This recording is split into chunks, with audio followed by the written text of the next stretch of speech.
You guys should know me. I'm the Night Sky Prince. Maybe you're coming in from Mike's here side, but if you don't know me, I make a whole bunch of Final Fantasy videos, and this here is Mike from Resonant Arc, who could probably tell you a little bit more about what he does on his channel. Yeah, well, I've done a lot of Final Fantasy content too. It's probably what I'm most known for is a Final Fantasy retrospective series that I did. By the way, I'm completely redoing that from scratch. There's been, since I started in 2010 or whatever, so many more interviews, so much more like content to dive into. And so a lot of the things that I talked about in some of those early ones are outdated or have maybe been shown not to be totally accurate. So that's something that I'm working on right now on my channel. But I also just like to generally talk about the techniques of good storytelling. That's something that I'm really passionate about is really solid storytelling and analyzing what makes a good hook, like what makes a good plot twist. How do you set up and pay off things well? How do you like hit that like emotional stride for your audience? Sort of breaking that down. So I've done that a lot with Final Fantasy games and other things, but that's generally what I tend to focus on with the stuff that I make. So, all right. So I think we should just sort of dive right into it. What was your first impression of the Final Fantasy XVI trailer that came out? I have to prelude this with something, and that is that yeah. I had a different impression of it the first time I saw it from when I saw it again with, I forget her name. You reference her a lot. She translates the Ultimanias. Kimochi like is her Twitter right. hat. I think her name's Audrey. She did a translation of the Japanese version of the trailer, right? A more like transliterated version, I would say, or closer to like what is actually being said in Japanese versus the sort of the localized version that we got in English, which kind of like uses that elevated, more like medieval type of English, right? More of that King James, not totally King James or Shakespearean, but more in leaning in that direction. Similar to how they speak in Final Fantasy XIV or maybe Vagrant Story or Final Fantasy XII or something like that, right? So when I read her translations of it, there were a couple of interesting details there that it's not like it made like it was like such a gigantic change or whatever that it changed the whole context of the scene, but it gave like just enough of a spark of interest for me, especially within that very first scene where they're sitting down by the fire and they're talking about going into this battle and they're after Shiva's dominant, like that whole scene.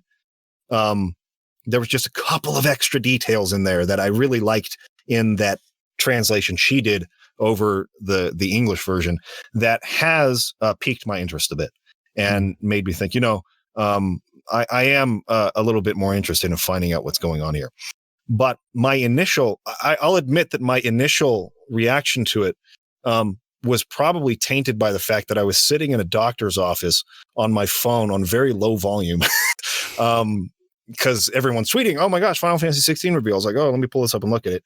And so I didn't get the experience of having headphones or nice speakers to like hit you with the sound design and stuff like that.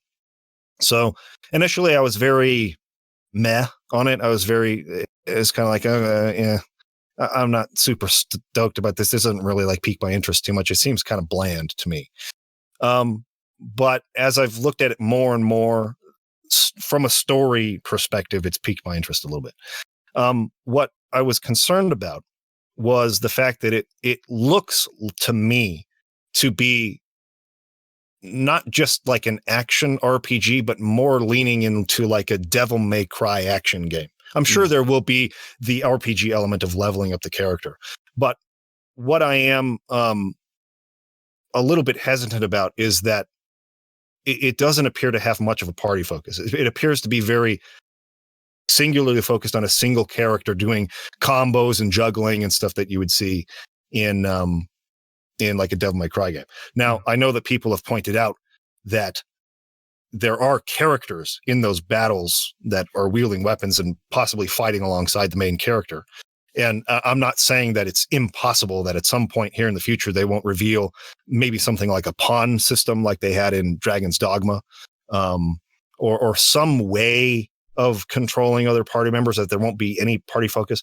But which, by the way, I just want to interject something. The guy who did Dragon's Dogma's combat, Ryota Suzuki, he also worked on Devil May Cry 5 too, which is what he's known for. But I think Dragon's Dogma probably would be something that's more referential to his work than, say, Devil May Cry. Yeah. So that's actually interesting that you bring that up. But go on, please. Yeah. So I've been wanting to dive into Dragon's Dogma for a while. I actually have the game and I started it, but I'm swamped with so many freaking games that I want to try. I'm also in the middle of a Final Fantasy XIV playthrough right now, and I'm also in the middle of this and that and this, and there's a whole bunch of other stuff that's going on. So anyways, I want to try Dragon's Dogma and kind of get a sense for like how they handle party members in Dragon's Dogma, right? So that I can kind of get a little bit more of an informed opinion on this. But I'm just saying that, like, from what it appears to me, just watching that, without any HUD elements, unless they're purposefully hiding those in this trailer for some reason, it doesn't appear to have any kind of command menu or any kind of command element. And it doesn't appear to have much of a party focus. It seems to be mostly a single character, sort of like highly action focused game. And, for me, and I know Final Fantasy has been kind of trending in that action direction for some time, where, with Final Fantasy 12 to 13 to 15, it's kind of been going further and further that direction. But I feel like they still had enough command elements. And Final Fantasy VII Remake, I think, did a great job with that. I think that the way it incorporated a blend or a hybrid between the two was really great, because if you wanted to focus more on the command side of it, and use the menus and pause the battle and switch the characters all the time, you could approach it that way. But you could also hotkey your abilities and play it more like an action game. I thought that they really blended that in a good way, and that iterating on that further would be a really smart thing. I think that could be like the new Final Fantasy kind of standard battle system. Oh, yeah. Or at least baseline, right? Yeah, definitely. And that you could keep building on that. And I would find that really interesting. So at first I was confused, because I with how well received the Final Fantasy VII Remake combat was, I didn't understand why they weren't trying to iterate on that. And then we learned, well, this has been in development for quite some time. This has been in development for 4 years, probably right alongside Final Fantasy VII Remake, right? And so I could see why, they might have been developed on kind of diverging paths or with different philosophies in mind. Yeah. So, but what I hope for is that they will reveal at least some command element. If there's no command element in it, it's not necessarily a total deal breaker for me, but at least a party focus. I would love to at least have a party focus where you have whether it's a gambit system or character swapping, hopefully, or just some way of giving commands to other characters. I would at least like to see that. Yeah. And if they announce that in the next announcement coming in 2021, I'll be a lot more excited about the game then. I feel pretty positive they will. Naoki Yoshida, from my experiences playing 14, I'm still relatively early in 14 myself. I'm like almost done with the Realm Reborn now, and I'm going into Heavensward, which is something we're going to be doing on this channel where I'm going to be streaming it. But he seems to have a very good understanding of Final Fantasy as a brand as a whole, and the 14 community is by and far the most satisfied Final Fantasy sub community. Everyone seems to really be in love with FF14 at the moment and everything that the game is doing. So I feel like he really is the man to be handling this.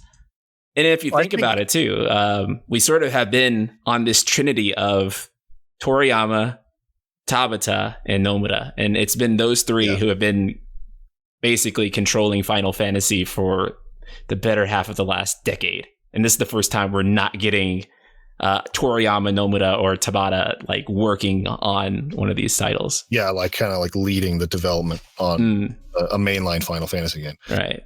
And I mean, touching on the Yoshida thing, there's kind of no doubt that the work that he put in, just from a management standpoint, in taking the complete train wreck of Final Fantasy XIV 1.0 and turning it into a respectable MMO that not only sort of like, well, in a lot of ways rescued the Final Fantasy brand image, but also in the later expansions built this really, really solid fan base of people who are very, very, very excited about Final Fantasy again.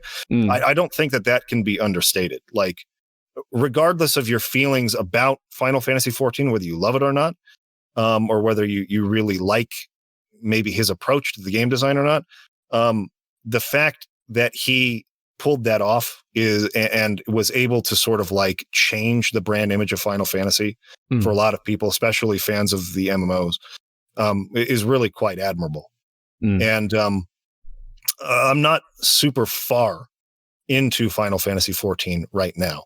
I think I'm still on A Realm Reborn, and I just got past the part where my opening city was Gridania, and I just left Gridania on the airship, and I'm taking some kind of like letter to the different scions who were to meet up again or whatever. So that's kind of at the point I'm at. It's really early on in the story. But you know, I'm not a big fan of MMOs, and I don't suspect that I will like love this game necessarily when all is said and done, but I do at least respect like what he accomplished just from a management position. And of all the people who are there in the company right now, of all the people at that kind of like directorial producer level, he's the one I would like to see more than the ones whose hands it has been in for the last decade or so. So yeah. I think at least that shows some promise that I'm interested in. Yeah, same. It's interesting to see a formula that's not from those three, because I feel like let me figure out a good way to phrase this. I feel like their formula has sort of been on repeat. And so I feel like this is like going to be maybe the freshest Final Fantasy that we've gotten in a long time, purely on for those reasons. But my thing with 16 so far, or what makes me seem to be excited for it more so than some of the other stuff is, hold on, so how are we being negative? Someone in chat was saying we're being negative. I think they're talking about the other people who are in the chat. Oh, okay. I was about to say. So we got Riker's Beard here. He comes from my community. He's highly against Final Fantasy XIV. Really? He's very vocal about it. Really? And so people here, if you're into the game, you really like it, he's going to share his opinion. You know, take it with a grain of salt or for what it's worth, or if you don't like it, ignore it. That's crazy. He's just he does not like the game. That's like probably the only person I've met who adamantly did not like it. A lot of people who I know, if they don't like it, they're just like, it's because it's an MMO for the most part, and that's understandable. MMOs aren't for everybody, but I mean, you know. Other than that, I want to talk about, what is your greatest expectation for this game? If this game could show off any one thing to you that would give you a level of assurance that they're going in the right direction, is there something that they can show you that would prove that to you? Or is it just at the point now with Final Fantasy where you feel like you need to see and play the game before you can actually trust where Final Fantasy is going again? Let me answer that question right after I just say something to Riker's Beard again. Go ahead. Hopefully that didn't come across as being completely dismissive of you. Again, I think Riker's Beard and I, we agree on many, many things. So I'm not trying to throw you under the bus so much as just to temper people's expectations here. And not let it devolve into just a fight in the chat, which I know it will turn into very quickly. If people aren't going to be willing to listen or are going to be real defensive about what you're saying, I could just see the chat turning into a freaking cesspool really quickly. And so if you don't want to engage with that, it is what it is. But you're right. You have played the game for thousands of hours. You have a very valid opinion on it. I'm not saying your opinion is invalid. I'm just saying that it's usually not the response to what you're saying is not going to be super conductive to the conversation we're having here. So I'm just letting people know that they choose to engage or not, but just understand that. Okay. All right. So, summarize what you just asked me again so I can remember all the parts of it. Is there anything that they can show in trailers? Because right now I know you're like right on the edge of wanting to be excited for FF16, but having what you described on your podcast as Final Fantasy burnout, where, you know, sort of like the last few mainline titles, particularly 13 and 15, have just sort of burned you whenever you got excited for them and led up to release and you're ready to play them, and then the games didn't live up to any expectation. So I guess what I'm trying to ask is there anything that Final Fantasy 16 can show you preemptively before the game releases that will give you a level of assurance and make you sort of trust that and say like, okay, I can safely get excited for this again? I think that anyone's ability to, I guess, sort of like preemptively determine, like, is this game for me or not, is going to be based on a number of things. It's going to be based on your experience with just games in general growing up, you know, like you've had an experience being super hyped for something, being presented with something this way, and then maybe it didn't turn out that way. So marketing strategy, understanding like what they're trying to show me to make it look great versus like, what is it really about? And then my experience with Square Enix in general, right? It just my trust in the brand of Final Fantasy and my trust in Square Enix, which have been severely damaged. I mean, I won't like sugarcoat it, right? Like I don't think Final Fantasy 13 is a horrible video game. And I've tried to be very, very fair to it in my discussions on my channel, my review and everything like that. You know, I did not want to be one of those people who just goes on and says, all you do is press X to win the game. This game's a piece of shit, sucks ass. Like, that's not how I approach talking about things that I have criticisms for, right? I try to be as fair as I can be and to come from a place that is well reasoned and thought through.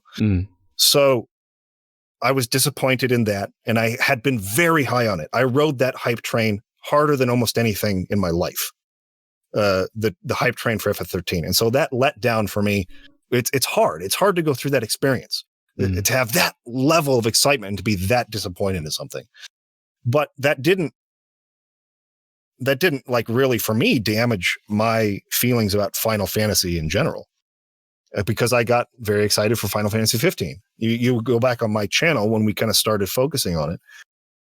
We talked about it for months. We built it up. I made videos about it, you know, weeks or months in advance, talking about, you know, let's go into this with an open mind. No, it probably won't be the best Final Fantasy ever, but let's at least keep in mind like what the developers had in mind for this, and let that paint what we think about it and take it for what it is. And despite having that mindset, I was very disappointed in Final Fantasy 15, right? Yeah. So I didn't ride the hype train as hard. I tried to have some level of measuredness in it, and I still felt let down by it. And so that for me kind of felt like a strike too. So I was real skeptical about FF7R. When they first announced it, I was like, oh my God, just like everyone else. Yeah. It's finally getting the remake, you know? Yeah. But all they showed was that cinematic FMV trailer. They didn't really show what the gameplay was like. We didn't really have any details about it other than maybe this will be released in 3 parts. And so more and more information got revealed. It's not going to be a true remake. This is going to be a different battle system. And it's like, oh man, here we go. You know, and like more news comes out. I'm getting more cynical about it. And then they showed the reveal trailer where they actually had the new voice actors in there. They showed the new design for Cloud. And I was very positive in that reaction video, which I have on my channel still. I was very hyped about it again. And then more news came out, and I got less and less excited about it. Then the game came out. We found out that it's not so much a remake as it is kind of a sequel thing in an alternate universe. And there were elements about the storytelling that are kind of Nomura-isms, for a lack of a better word, that I just don't love his approach, right? Yeah.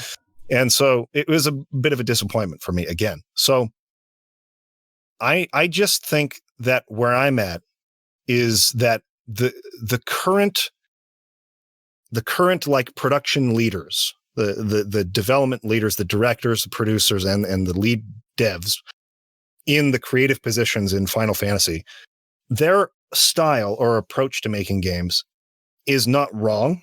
It's not bad. And there are fans of that style, right? That perfectly valid for enjoying that. It's just that they prioritize things that I don't particularly value. And the things that I valued in Final Fantasy growing up have been abandoned in favor of new ways of going about developing the game. And there are certain incongruencies between them that make it feel less and less like the series I grew up with. That's not necessarily an innately bad thing. And there are going to be new fans of what they're doing now. And maybe some of us older guys are going to, fade away or go to something else. Right. There's nothing wrong with that. Nothing lasts forever. Right. So for me, coming from that standpoint, I'm not going to ride another hype train for a Square Enix Final Fantasy game, because I just kind of know the mindset where the corporate executives are at, where their lead developers are at. And I just don't resonate with how these new guys approach game development in the same way that I did for Yasumi Matsuno, Tetsuya Takahashi, Hironobu Sakaguchi, and the guys who were Masato Kato, these people who were in Square during that 90s period, right? They have a little bit of a different approach in how they make games. So that's just kind of where I'm at, and I'm okay with that. Now, what can they show me that would get me to maybe like be a little more excited for it? A party focus, a character swapping party focus would be the number one thing. Yeah. As long as it retains that, then I think that, it'll be something that I'll at least keep my eye on and wait till reviews are coming out and kind of like see what people are saying about it and maybe look at some gameplay. And if it's something that impresses me, then I'll go ahead and dive in. But just because of that last 10, 15 year history of me doing this roller coaster with Final Fantasy and all the research I've done into the creatives who make them, understanding the difference between Toriyama and Nomura and Yoshida and Tabata, right? I know what to expect because I've played other games from those creators, right? So having played a bit through Final Fantasy 14 now, I feel like I have somewhat of a feel for Yoshida's approach. Not that he's directing Final Fantasy 16, he's more of a producer role, but he'll still be creatively involved. But isn't the director of 16 the same guy who directed Heavensward? Oh shoot. Well, he directed The Last Remnant. The Last Remnant. That's what I was thinking of. But he was also heavily, I can't remember his exact role, but he had it was almost like a directorial position for Heavensward too. So if I'm not mistaken, at least. Yeah. So, anyways, assistant director. Yeah, he was assistant director for Heavensward. I've played a little bit of Last Remnant. There's another game on my list that I'd almost forgotten about again. All these games. I want to play Dragon's Dogma. I want to play Last Remnant. To get a better idea of what to expect in this, right? Just to get some idea of. Yeah. But from my experience with the creative leads, I just don't tend to love their approach to game design, and so I suspect I won't necessarily love this game, but I'm not totally closed off to it. But a party focus would be huge. That was a very long-winded way of saying it. But a party focus is huge for me. Oh, man. So what are you going to do if you turn on Final Fantasy 16 and 10 hours into it, they start talking about fighting fate? I had to throw that one in there. I think at least that we can say probably won't be a major focus of the story here. Yeah, and that's thank God. But yes, that's another Nomura-ism that has grown a little tiresome for me. I think that he kind of tends to weave that into most of his games somehow, some way, and it's just not something I find super interesting as a concept. But that's not to say that. Let's say it can't be done well. If they did go that direction. It all depends on execution. Execution is the huge thing. Yeah. I always talk about the difference between ideas and execution on my channel. Yeah. Right. You could have the greatest ideas ever, and if your execution is poor, it's not delivered well, if it's not very well communicated, they can really fail those ideas. Yeah. And so maybe my problems with Nomura's higher concept fate stuff, if we want to call it that, is maybe more on execution than it is on concept. Maybe the concept can be executed well. I don't know. It just depends on who's the storyteller is really important in this. Yeah, because we don't know who that is yet either. What's that? I said we don't know who's the scenario writer for this yet either. I don't believe. So that's also curious about it. Yeah. So. But yeah, I tend to agree with the Sappy Joker saying I don't find the concept of defying fate a very relatable theme. I think that there are ways to make it more relatable, like defying expectation, maybe rather than defying fate, right? The expectation of family, the burden of expectation being placed on you. Societal fate. You're born into a family who they expect you to go through 10 years of medical school or to become, a lawyer or something at some high prestigious university, but you're really more interested in something else. There can be stories there that are written in a way where defying the expectations set on you can be a very relatable thing.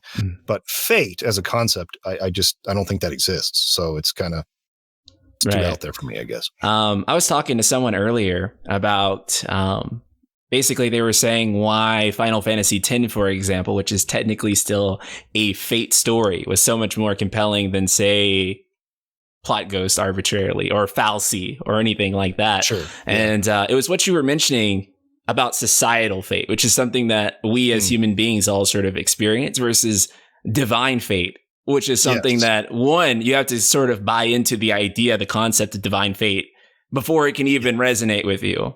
And so, and then even if you buy into the idea of divine fate, the story still may not resonate with you because of how it's delivered. So it just becomes a bad theme to pick divine fate as opposed to something relatable like societal fate. And recently I had finished Xenoblade Chronicles, and Xenoblade Chronicles in a lot of ways is a giant cliche, but it's one of the most well executed cliches out there. It's just like every moment was sort of like, I've experienced this in another JRPG, but the way they delivered it was just like, it's like, wow, I'm fighting God now. This is so cool. Like, I haven't fought like God like 100 times, but the way they the way they built up to that point, there's a way to do it. That'll right.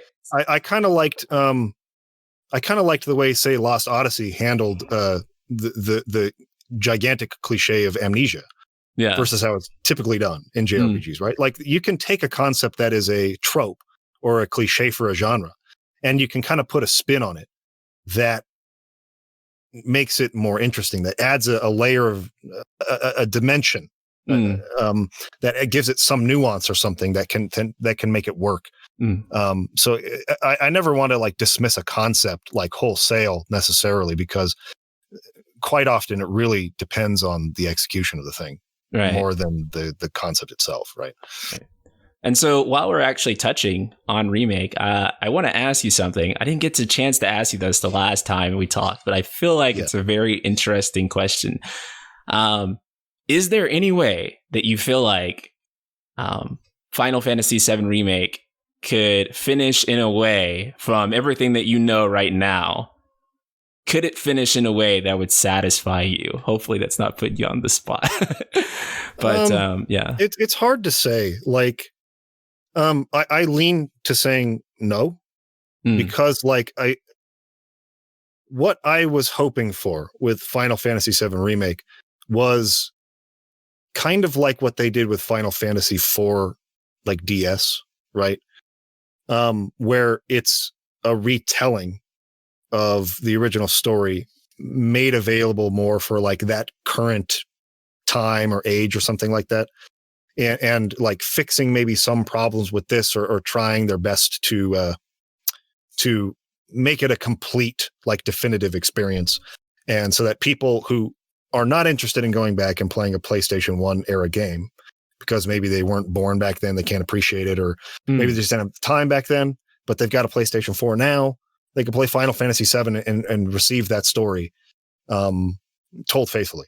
That was really what I was hoping for, because I know a lot of people who didn't play Final Fantasy VII who are interested in it, but don't have a PlayStation 1 or don't want to play a PlayStation 1 era game. They want to play something, more with the times. Right. My girlfriend is one such person. And she saw like the trailers and things like that for Final Fantasy VII. She's a big fan of FF6 and of FF10 and some others. She's played FF12 a bit. She really liked that. So she was like, let's play that remake. But I knew that doing so would spoil the original experience, because Final Fantasy VII Remake hinges on being familiar to some extent with the plot of the original. Yeah. Not that you can't enjoy it if you haven't, right? Right. It's not that like it's impossible to follow or understand it, but you certainly won't get those gut punch plot twists or the reveal of its main antagonist in the same way in the remake as you did in the original. And I feel like the original presented those things in a much superior way. That's just my opinion on it. So what I was hoping for was that they would just not one for one. I don't think anyone expected it to be one for one, because they said from the beginning it wasn't going to be a one for one remake. Yeah. I've detailed a few ways in which I'm okay with additions that they put into that game, or ways that they changed it. I think for the most part, the wall market scene was pretty well handled and modernized in a way that wouldn't be politically incorrect or offensive to people today, maybe versus how it was done in 1997. Yeah. I really liked the way the Shinra building was handled with the little VR presentation of Shinra talking about the ancient stuff. There's some really good stuff there that I really enjoyed, that in some ways I like better than the original. Some extra detail that they went to. So it's not that I expected one for one, because we all knew it wasn't going to be, but more faithful, much more faithful than what they ended up doing, which was basically a sequel to it. Right? They didn't really want to make an actual remake. They wanted to kind of do something new. There have been interviews on that with Kitase really not desiring to just remake Final Fantasy VII, but wanted to do something real different with it. And some of the newer developers kind of being like, well, we think we should be more faithful to the original. This was really important to us growing up. So there's a little bit of a disconnect there for what you expected or wanted from it. So the only way to fix that for me would be to, there was kind of a joke going around after that second Star Wars movie in the new trilogy. I don't know why my brain is not working today. What's the freaking second one? You had Force Awakens and then I don't remember. The Last Jedi. Last Jedi, yeah. So after The Last Jedi came out and we were building up to the release of the third one, right? There were a lot of people making jokes about the title crawl opening up with "It was all a dream," or like just totally like taking back everything that happened in The Last Jedi, just reversing course to try and like fix this really bad fan feedback that they were getting.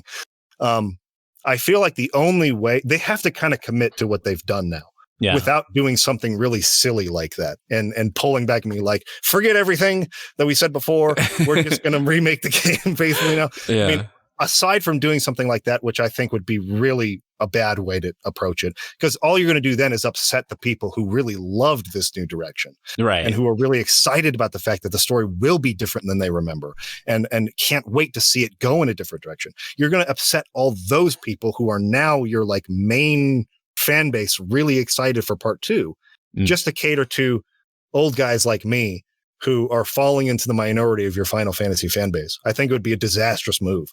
So I don't really think that they could do anything to salvage it in a way that would be satisfying for anybody. To be honest, they kind of have to commit to the course they're on. I feel. I think that's the right move. Right, because a lot of people, and they've given somewhat conflicting quotes about it too, with Kitase sort of saying, expect FF7 to continue as Final Fantasy VII always has. And then you have the ending of the game, which is like the unknown journey will continue. And then so people are sort of given both answers where they're like, the game is going to stay the same And then they're also told that the game is going to be radically different at the same time. Yeah. And everyone has sort of accepted their own headcanon. Yeah. With because they do have a lot of conflicting statements. Yeah. I mean, Kitase has gone back and forth so many times saying, no, we're not touching it. It's going to be super faithful too. No, we're moving. And then they reveal in an article, like, or in an interview, that he was the most on board with changing it from the beginning. I don't know. I can't get a read on that guy. I just don't know what to believe from anything that he says anymore. I don't know what he really thinks. Yeah, because like early in development, they were like, this game is completely separate from the compilation. There's no continuity between them. And then later on, this is the 5th part of the compilation. Yeah, they just come out. They just come outright and say, this is part 5 of compilation. This is a sequel, right? Yeah. So, and he was the one touting from the beginning, no, we're not going to deviate from the story. We're really going to stay faithful to it. There's going to be, additions. We're going to try to do things that maybe we had wanted to do back in the PlayStation 1 that we couldn't do at the time. Like maybe more of a focus on the top plate, which they didn't really end up having too much of, aside from that with Jesse, right? Kind of just that one couple streets. They talked about things like that they had wanted to do back in the day that they would try to put into this. But anyways, I don't want to harp on it too much. I think that the point is, it's okay that I've kind of that they're not making that game with my priorities in mind, right? They've got people excited about it, and focus on those people now. That's really the best way forward for them. Yeah, classiest answer you can give. I feel you. There's actually a question here. What's your opinion on that 70% plus people who supposedly love the ending from the Final Fantasy Union poll, which, by the way, Final Fantasy Union did a really good job with that survey. Yeah, I ended up taking that survey. So there was ended up being 70% people approved. Yeah. I personally and how many was there more than one answer or 2 answers? So it was approved or disapproved, or was there indifferent or other answers to that? Actually, I would have to go back and look. So I'll just have to take this person's word for how they're putting it here. That 70% plus people said that they loved it. I personally think a lot of them are self-deluding themselves into thinking they're still getting pretty much the same FF7 they wanted. My take on this is that everyone has their own headcanon about where this is going to go. Yeah. Everyone is pretty much unconvinced or unconvincible about any other direction. For example, one of the prime examples really is multiverses. So there are people who played that game. To me, it was very apparent, especially with Stamp. It's very apparent that there are multiverses. If you scan the arbiters during the fight, it says that they come from a future timeline. To me, I mean, what else do you need? But there are still people who go back and forth about, are there multiple timelines or not? They show you a scene, and from everything that they've said within the Ultimania, that heavily implies that Zack is still alive, or that he's not still alive in the current timeline. But thanks to you defeating the arbiters, causing some sort of time ripple, that caused another timeline to offshoot where he survived, and everyone has their own ideas that he's alive or that he's dead.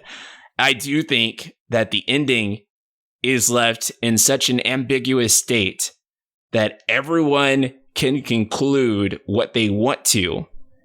And the interviews... And that was probably done purposefully. Yeah, it probably was done purposely. And so, but the problem is, though, the huge problem that I foresee with that approach is that because now everyone has sold themselves on their headcanon, and everyone's headcanon is pointing in different directions.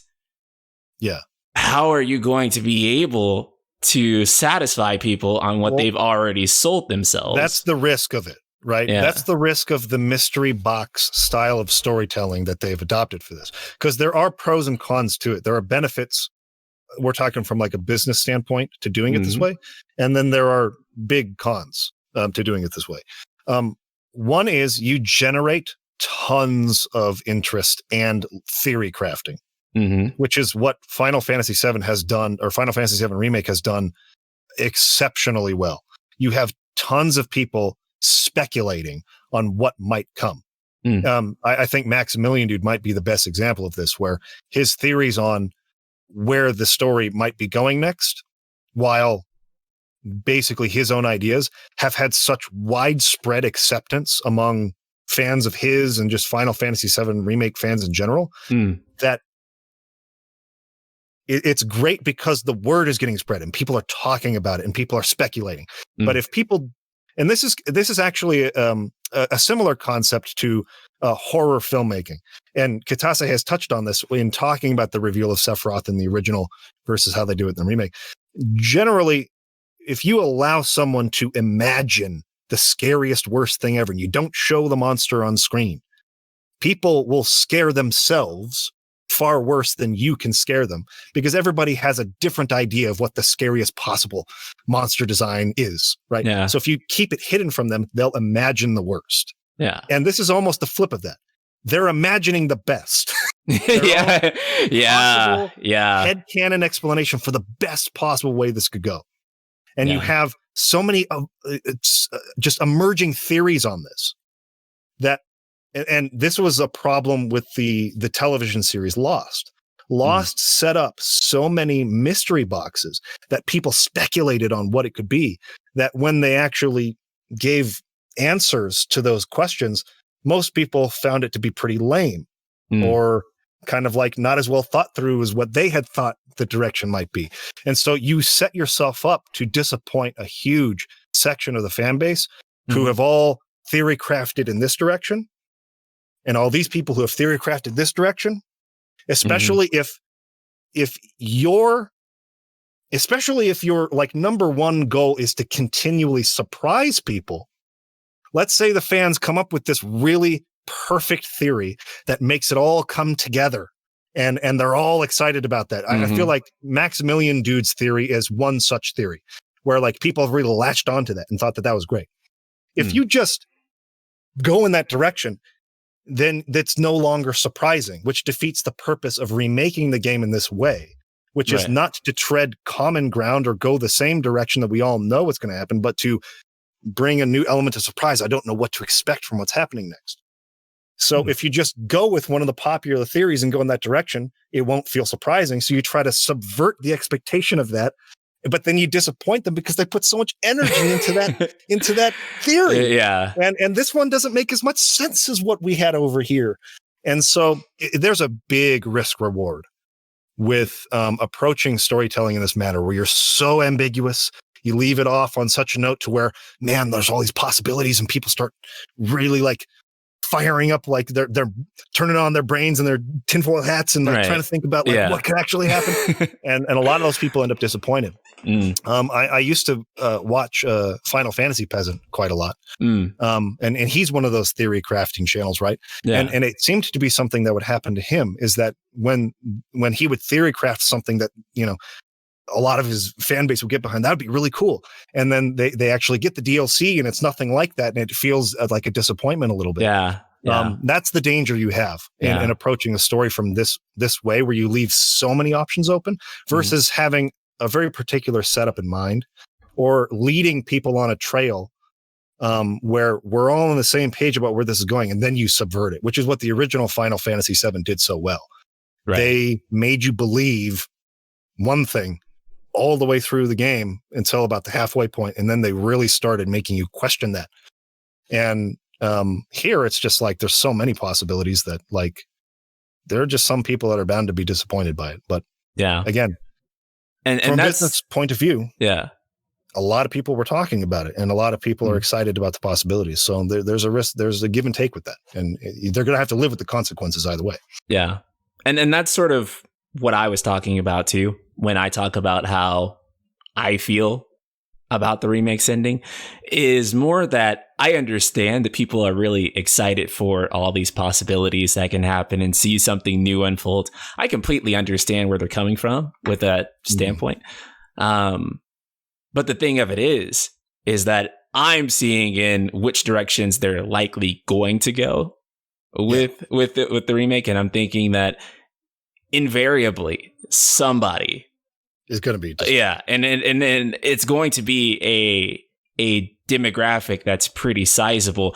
Not too long ago, let me actually pull the numbers up because I find it pretty interesting. I put a poll on my channel, on my community tab, and I asked people, do they like the idea of multiple timelines? And so 16% said yes, 25% said no, 6% said indifferent, but 53% said depends on how it's presented.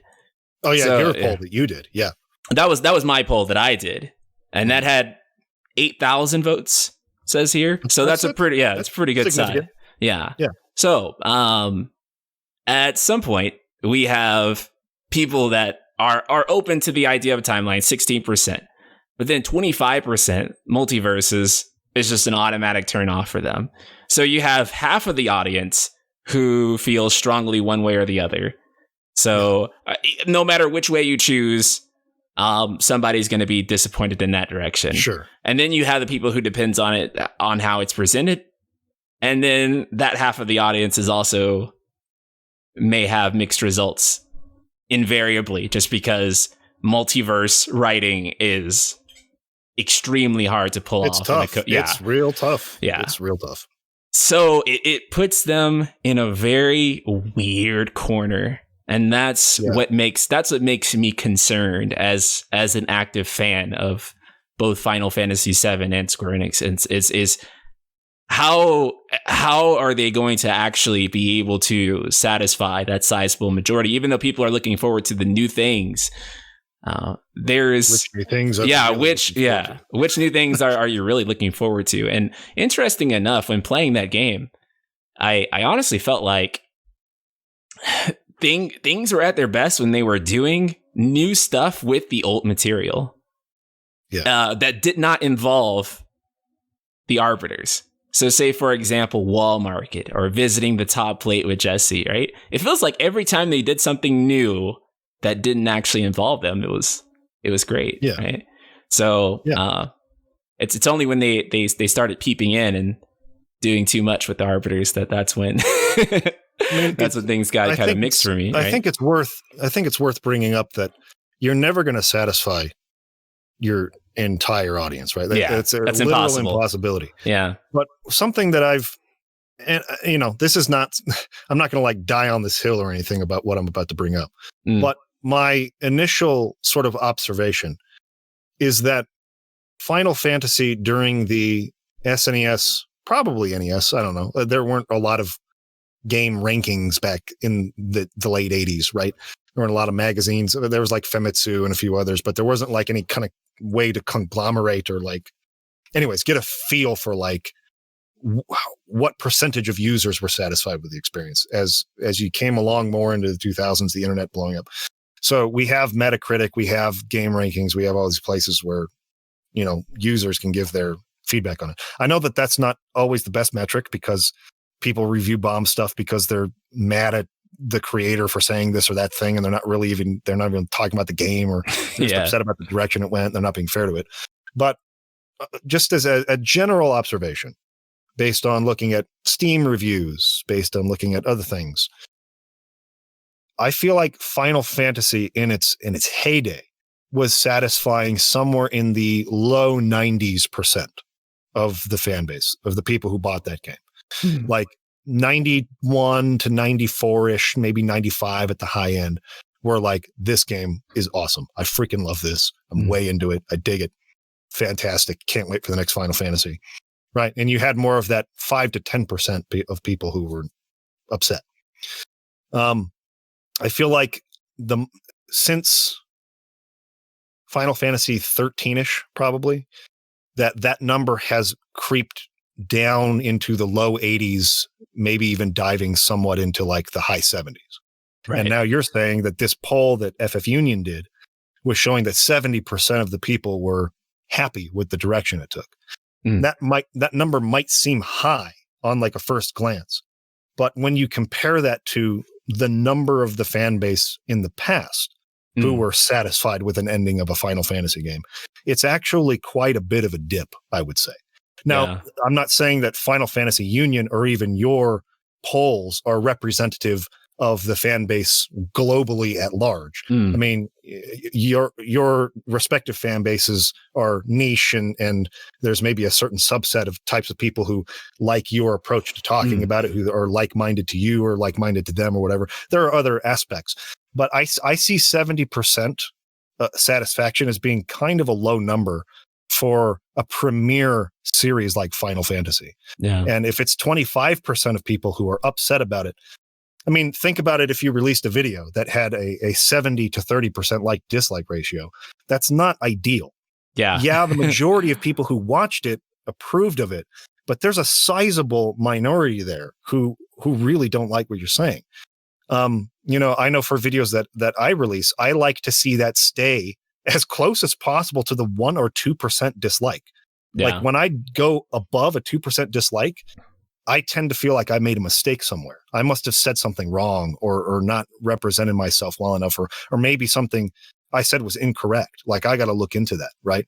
So when I have a 10% or higher dislike ratio, I know I really messed up somewhere. That's the worst. I must have really done something wrong. Or have a very, very controversial opinion to some degree. And I can't even imagine 70 to 30%. That's happened to me once or twice on podcasts and stuff.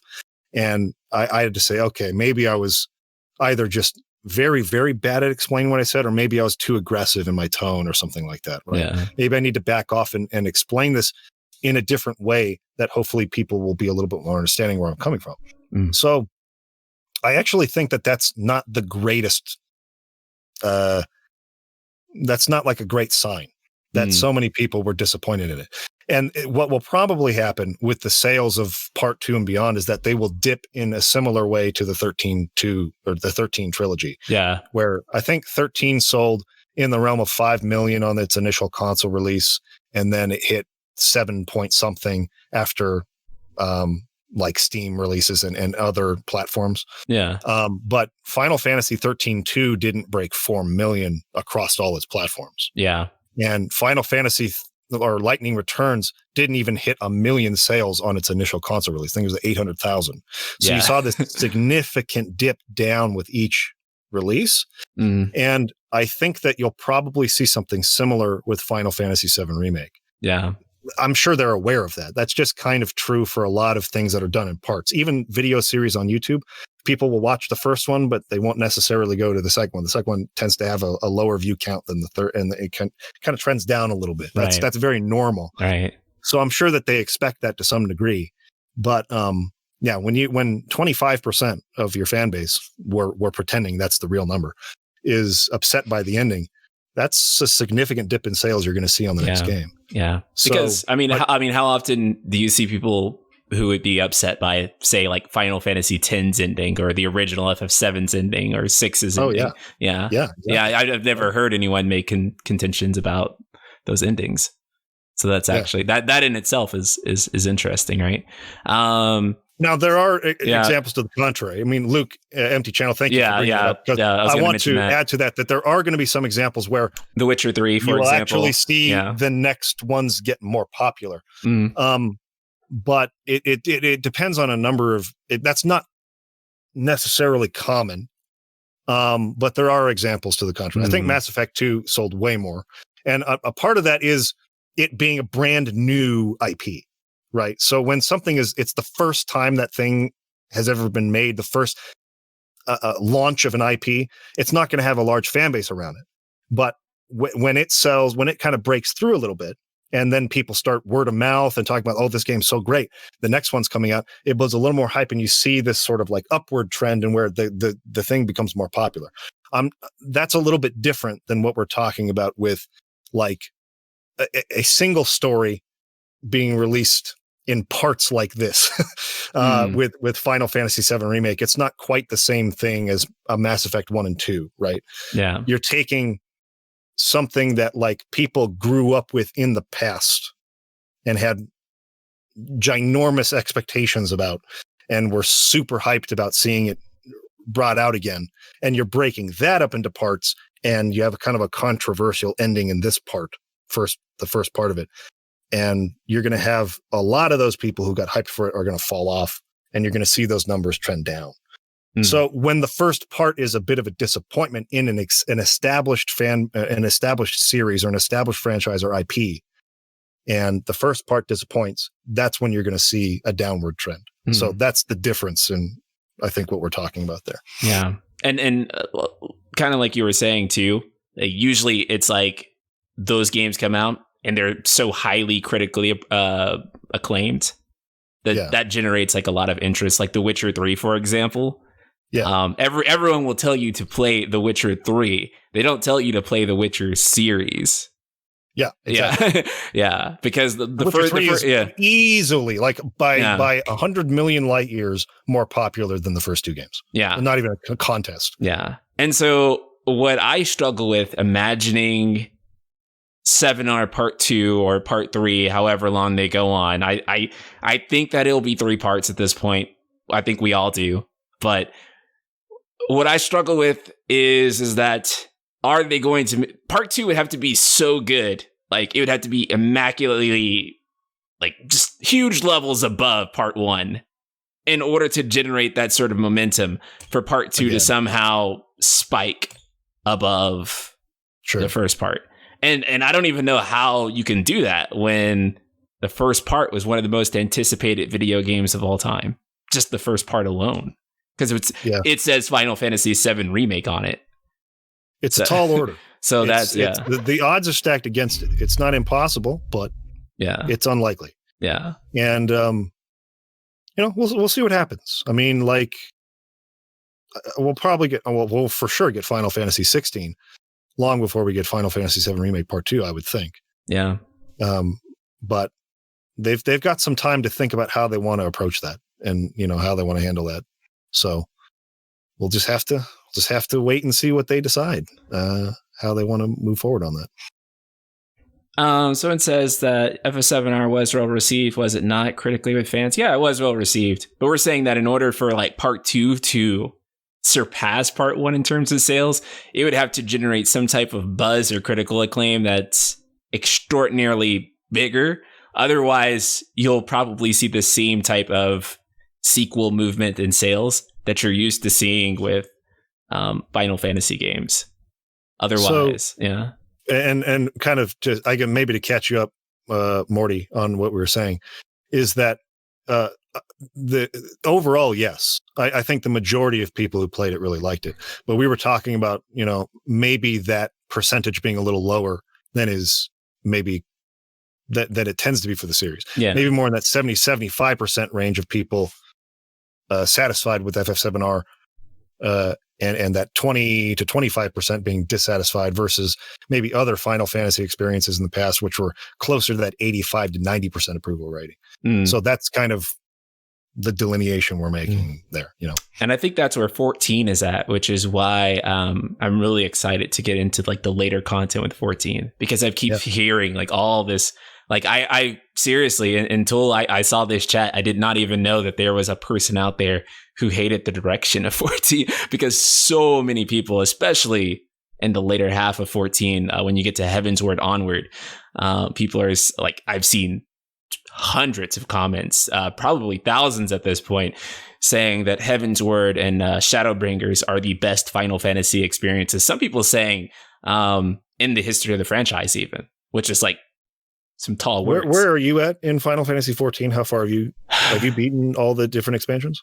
So I beat the base story of A Realm Reborn, and then there is an arc in between that sets up the events for Heavensward. And I'm about to start playing again, and people say that Heavensward is where the story, because like A Realm Reborn is very slow, but you have to understand that A Realm Reborn was basically, I don't want to say slapped together because they put like a lot of love into that game, but they did not have enough time. It was like 2 years in development, right? And 2 years to put together an MMO that big. And it was hard. And A Realm Reborn is widely considered the worst part in almost every regard of the game. That's been my experience so far with A Realm Reborn. Is not that like there's anything to hate about it necessarily, but it just comes across as being very dry. And I'm basically just doing story quests. I'm not really bothering with a lot of other side content. I'm just trying to blaze through the story of Realm Reborn. Yeah, and it's okay. yeah. It's just a little bit dry and boring for me, but I don't know. But yeah, I hear the same things from people in my experience is that the storytelling tends to improve with the later expansions. We'll see. I think even they're saying that the presentation of it, outside of just like, there's more voice acting, writing, and there's voice acting, there's better cinematography, there's there's higher levels of production value that go into the storytelling, the later ones, and those are some of my, I guess, kind of gripes with A Realm Reborn is the camera moves and some of those cutscenes feel kind of stuck, like they just they grabbed a preset camera move and they just slapped it on there and then moved on to the next one. It just kind of like a keyframe here, keyframe, and the way I don't know. I come from a filmmaking background, and so those types of things I tend to notice. That game was, they had to get a game out. But and the cool thing about Yoshida is that he's aware. An improvement over 14.1.0, right? God, I played 1.0. I played it. It was god awful. It was not even the beta, the closed beta for it. I got into that somehow. I think a buddy got me into it, and I was like, man, this is a mess.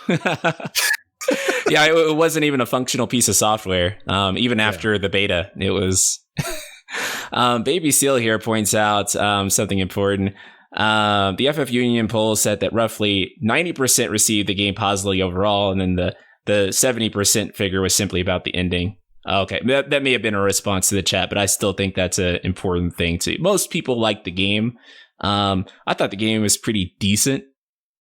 Most of my contentions come from like the world design, how the level is actually structured, and how the content that populates it. And for what game? I didn't hear what you said. That's for 7R. I'm sorry. Let me clarify 7R, that. Okay. For 7R. A lot of my contentions from that game are, again, the way the world is structured and what you do in it, and then the storytelling. But most of the time, I was definitely enjoying myself, especially in combat. I think anytime I was in combat, I was loving the game.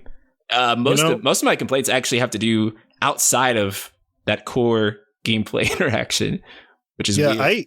I had moments where I was like genuinely pumped playing 7R. I think the fight against the Airbuster, like that fight went really smooth for me, and I kind of enjoyed where they had those consoles where you could kind of like deactivate certain parts of the boss, like leading up to it.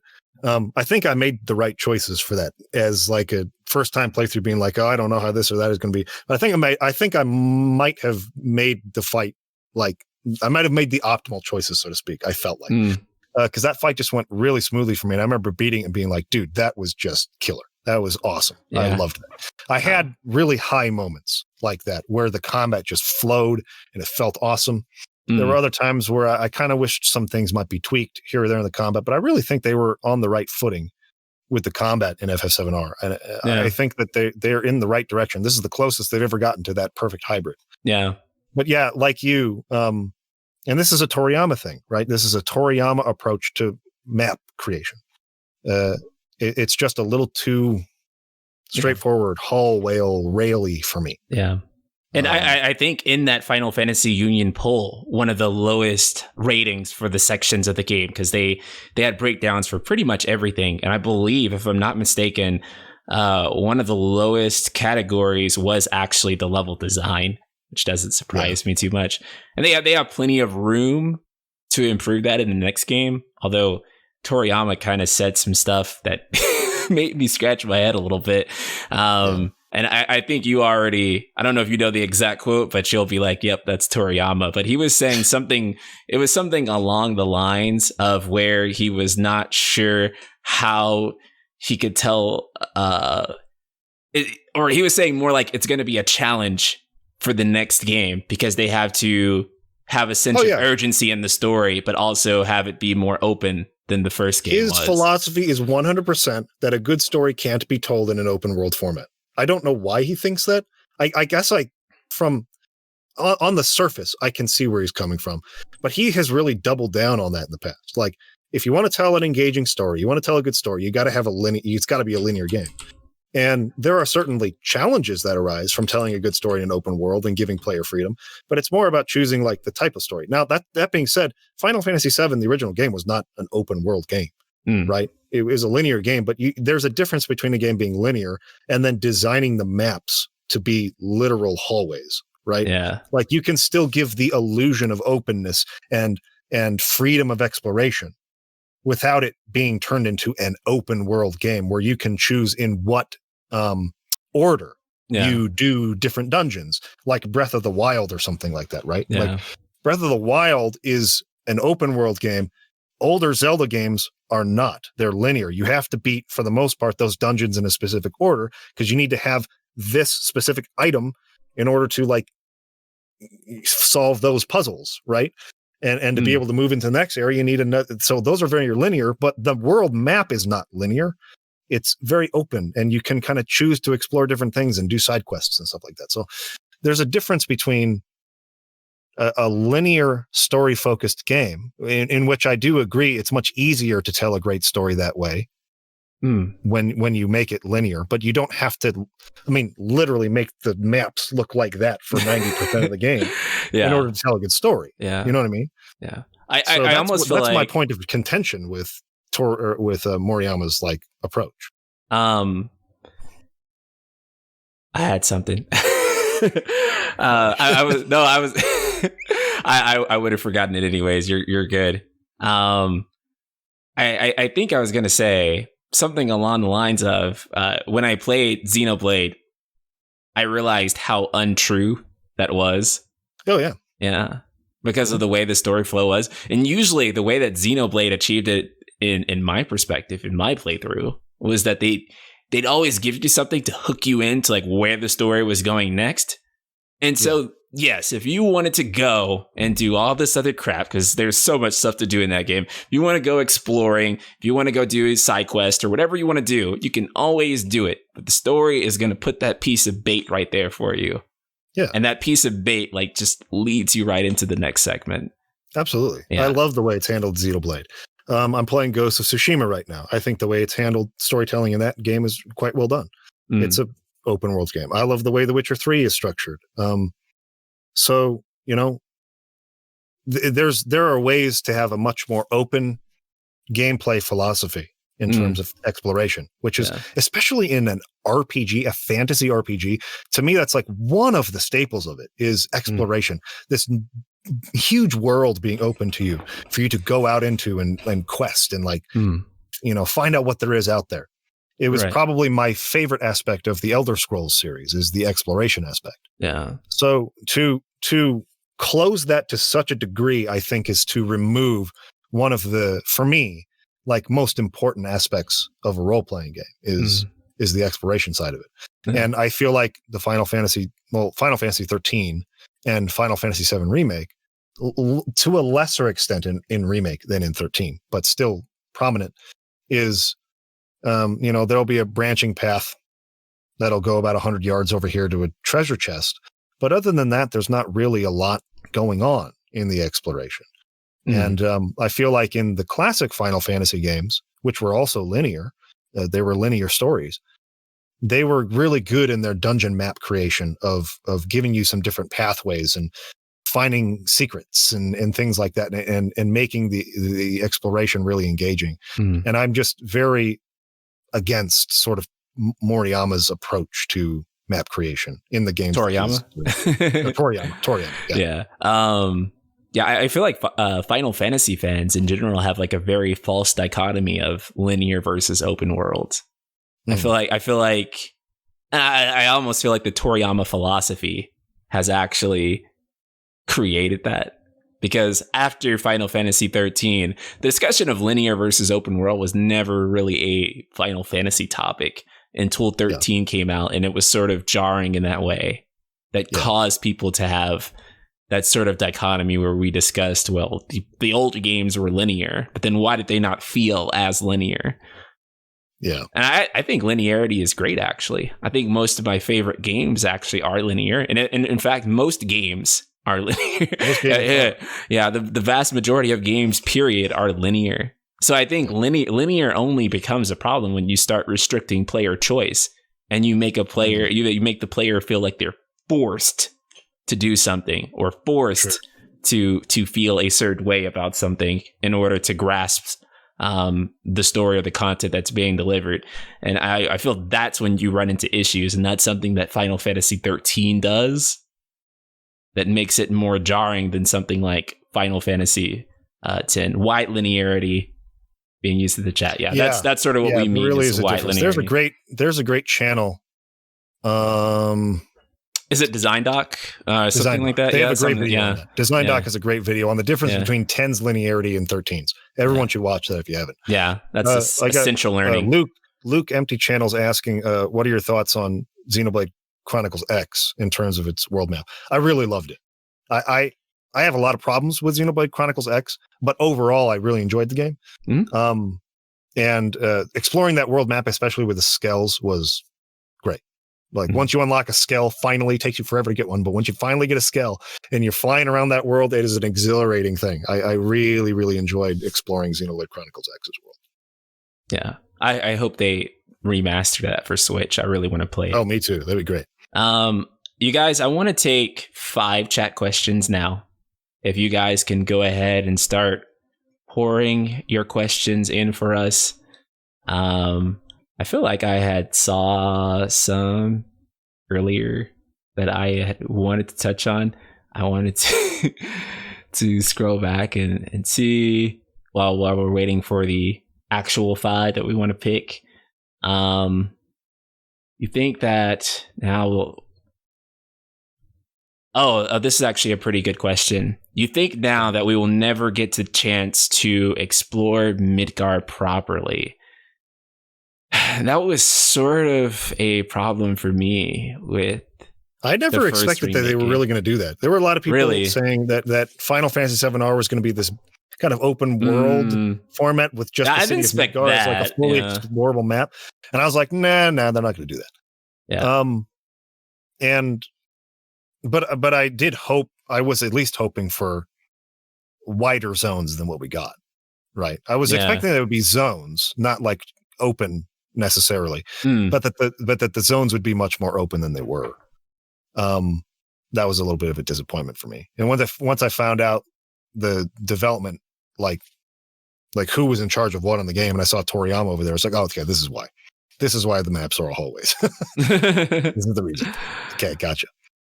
Yeah, that's more along the lines of what I was expecting. I was not expecting GTA Midgar, as some people have said. I don't think that was ever my personal expectation. I think anyone who was expecting that was respecting a little too much.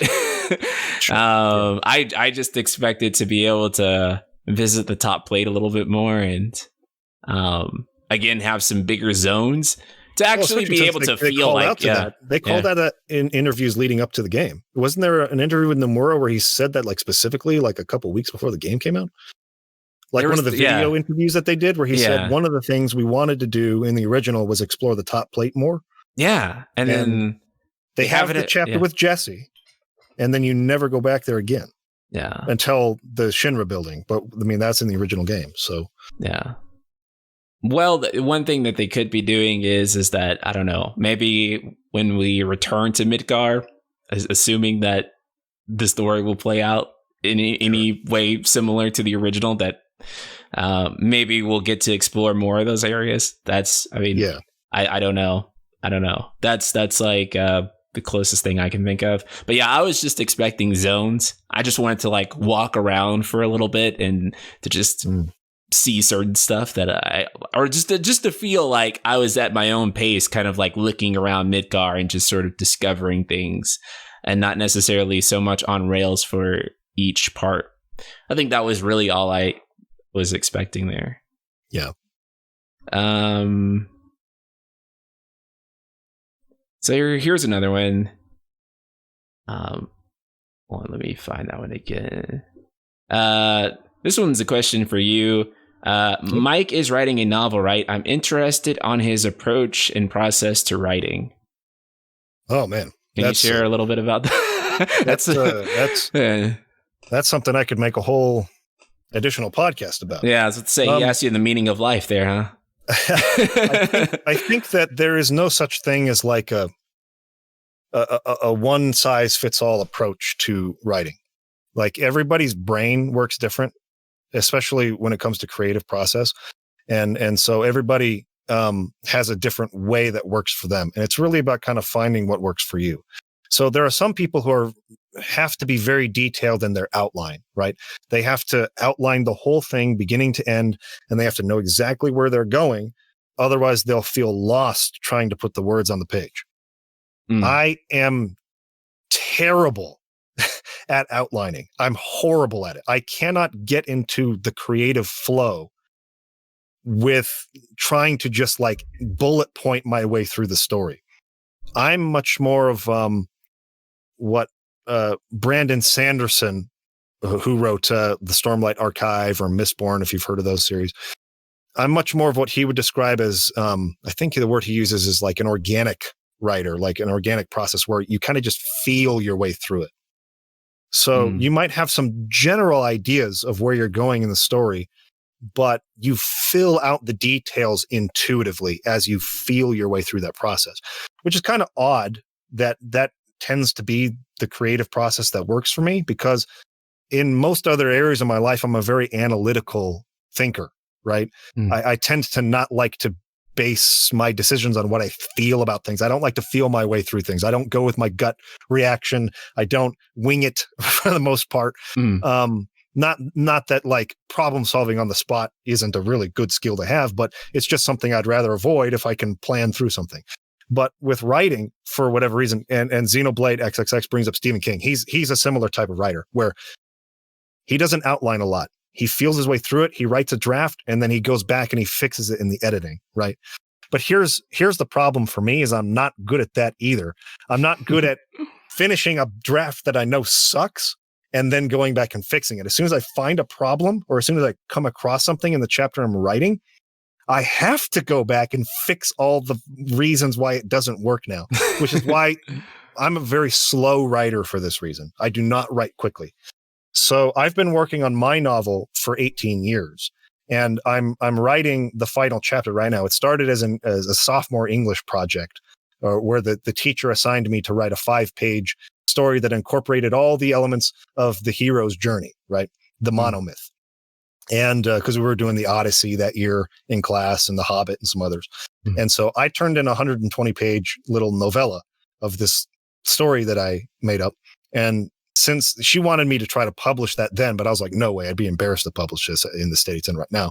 So I've been working on that ever since. And the reason it has taken me that long is because I am so perfectionistic about the editing process. And if I come across something I'm writing right here that does not make sense anymore because of a rule I haven't established earlier, or because this is said this way over here, this no longer works, I can't proceed any further in this draft. I have to go back to that chapter, fix it, and then I can start again. And so that's kind of where I'm at, is I'm writing the climax of the story right now. And it's like, okay, this won't work because of this, and this won't work because of this. Fetch. I have to go back, fix all this stuff. So it became kind of a nightmare at the end of the process of fixing.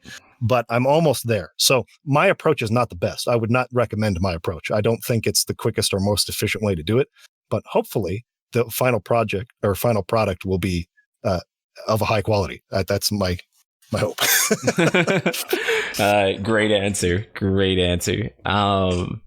There was another really, really good question. Oh man, I hope I didn't lose it.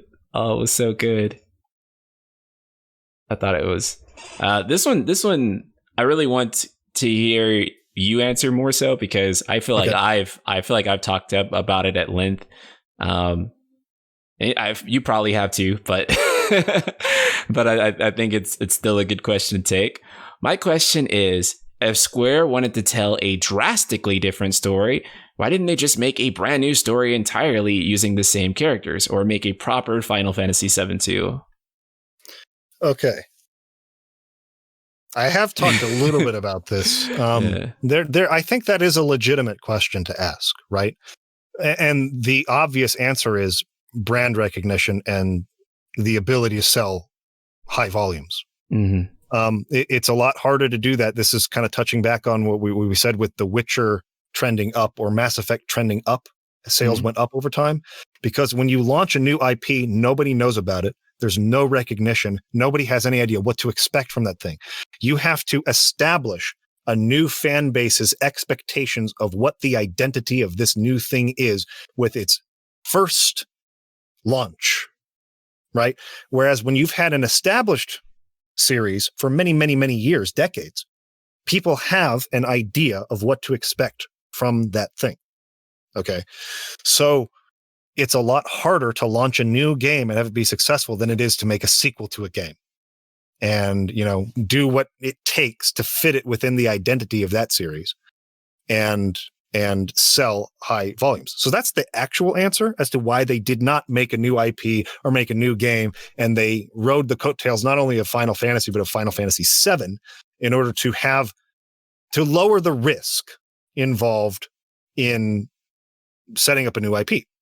Because let's be honest, AAA development is so expensive and so risky now, costs so many hundreds of millions of dollars that in order to justify that level of production cost, it's nice to have some reassurance that the brand name will at least carry you to breaking even or something, right?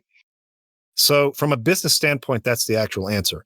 But from an artistic standpoint, I kind of agree.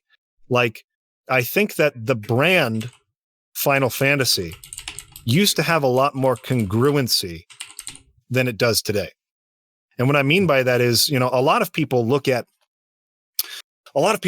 Final Fantasy and say that one of its defining features was its ability to change every time and to kind of like do something really new and fresh every time. And that's true to an extent. But when you really think about it, let's just look at Final Fantasy 1 through 9 as an example. What they experimented with or what they iterated on each time was character progression. And then, of course, a new setting for the story, starting over with new characters in a new setting. But beyond those two things, the combat mechanics, the way the world maps and dungeons and exploration and the pacing of the game and the gameplay loop and a lot of these other things, experience tables and a bunch of stuff is essentially the same. It's virtually the same in each and every installment. Similar approach to visual aesthetic, though that started to change a little bit more when you got into the PlayStation era, right? Like Final Fantasy VII versus Final Fantasy VIII versus Final Fantasy IX, there were some differences to art direction there, but basing the original art on, forgetting his name. Who's the artist that draws all the freaking... Are we talking about Amano or? Amano, thank you. Okay, yeah. So basing it on Amano's concepts, turning that into little sprite dudes, especially 1 through 6, had a very similar visual aesthetic. So there was a lot of congruency across those games that even though they were able to keep the games very fresh with new settings, a new approach to character progression, whether that's going to be a job change system or whether that's going to be more of a linear, locking Cecil into a Dark Knight then Paladin class, and whatever it was, or what became Magicite and then Materia, whatever that was, they really experimented with that aspect of the game. But otherwise, they felt really, really congruent. You could look at them and go, that's a Final Fantasy game. I can tell by looking at that. That is a Final Fantasy game. That began to change with the Square Enix merger. And this is largely to do, and it's expected, with new directors kind of stepping into the role of taking over, like, what is Final Fantasy. Katase became the executive producer of the series. We gave Toriyama a chance to direct a game. We had Matsuno starting here, but then Ito took over for Final Fantasy XII. We had Tabata taking over Final Fantasy 15 after it was Nomura started the original project. Now we got Yoshida doing it. And there's all these different minds and teams who have very different approaches to making the game. And I wouldn't be surprised if you didn't see the title Final Fantasy slapped on the box, if somebody who's uninformed just went into that and thought this is a different IP altogether. Because its approach to exploration entirely different. Think about the difference even just between 15 and 13's approach to exploration. Yeah, and entirely different. different genres, combat even. mechanics between the two. They feel like a totally different genre. Mm-hmm. And so my contention here is that Final Fantasy as a brand used to have this consistency and congruency and continuity between them that to some extent, despite being more open than other series maybe, which were a little bit fit a little bit more into a specific formula, but they still had that. They had that tie. They were tethered together to some degree. And now each experience can feel so radically different from the last that it's hard, aside from window dressing, that being there are chocobos in the game, there are Moogles in the game. Oh, they played the Final Fantasy theme in the trailer. Like, aside from those things, it's hard to see a congruency that makes it like really clear that these are all games in the same mainline series.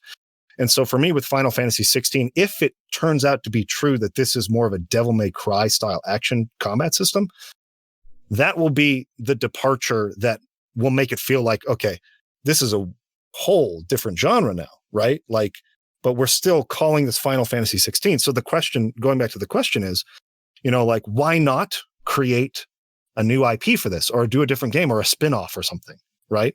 Instead of making it Final Fantasy. And the answer is Final Fantasy will sell a lot more than making a new IP. And you know more about this than me, so you can probably detail this a little bit in some of the research you've done recently. But Square has not necessarily been in a good place in recent times, where they've even talked about potentially canceling the mainline Final Fantasy series due to losses that they're taking, especially because the production of the games costs so much money and it's being extended over such a long period of time, 10-year development times, that the sales goals have to be so insane. Yeah. That or else they're going to lose a ton of money. If they don't crack 10 million units or something, that the thing's considered a failure. And that's a very unrealistic thing to expect from an offline single player RPG. You know what I mean? Yeah. So that's the reason why they're not just turning it into something entirely new, is because these games cost a lot of money to make.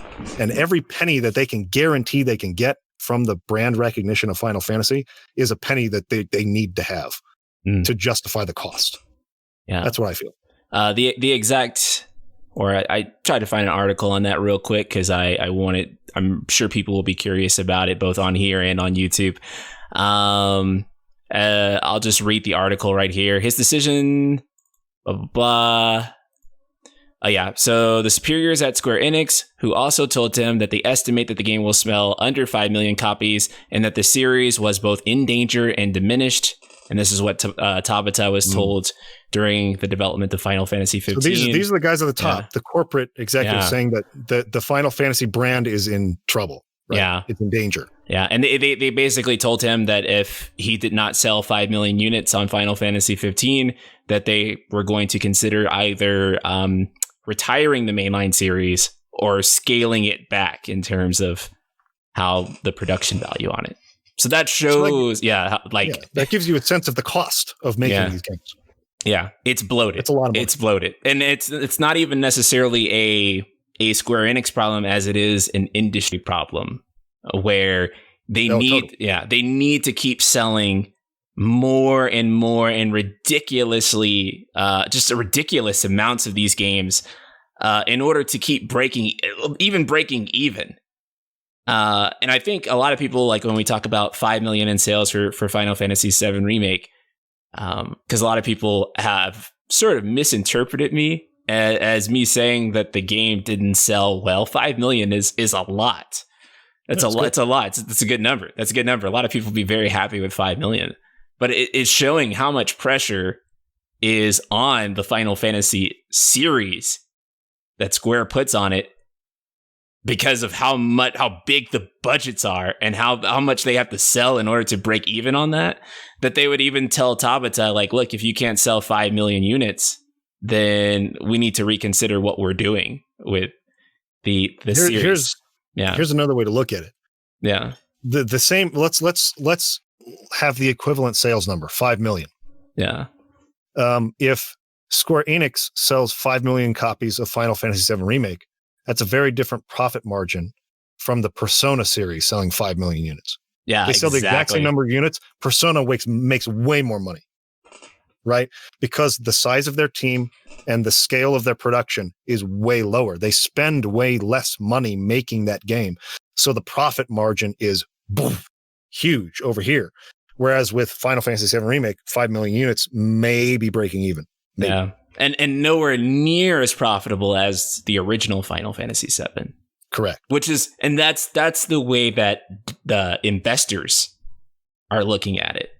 Yes. Because imagine you're an investor, and this is millions of your dollars of your money, and you invest to remake a title. Seems like a very safe bet because it's a remake of a very popular title.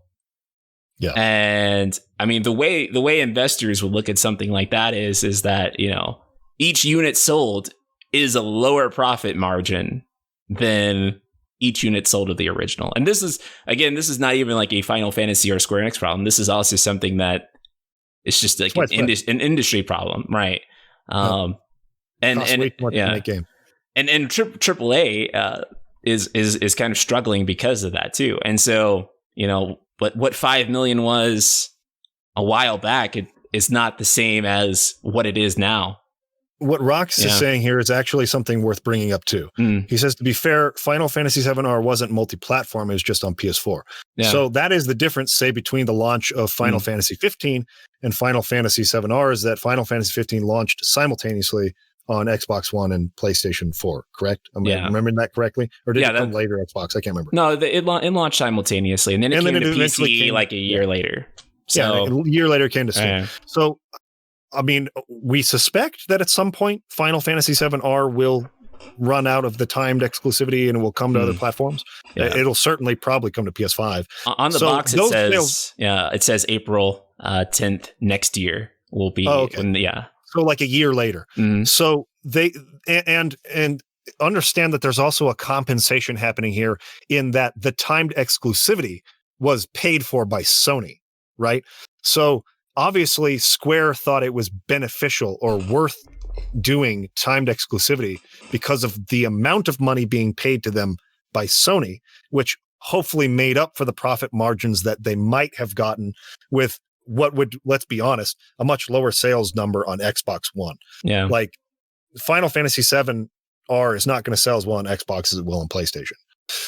And certainly lower on PC than it will. I think, if I'm not mistaken, 15 only sold 1 million of its almost 9 million on Xbox One. Because there's just that brand loyalty to Sony and Final Fantasy that has been established since 1997 or whatever, where you just expect PlayStation to be the Final Fantasy console, right? And people buy it for that. So that is a good point to bring up, and that certainly part of their profit margins, or some of the reasons why the sales number aren't as high, is because it was, a timed exclusive. So we'll see what happens when it does come to other platforms. But I think releasing a year afterwards versus releasing simultaneously will mean that the sales figures will probably be a bit lower, even than they would have been already on Xbox One and PC. But those numbers will go higher. I suspect that within a couple years, Final Fantasy VII Remake Part 1 will probably be in that 7.5-ish million sales mark, somewhere in that range.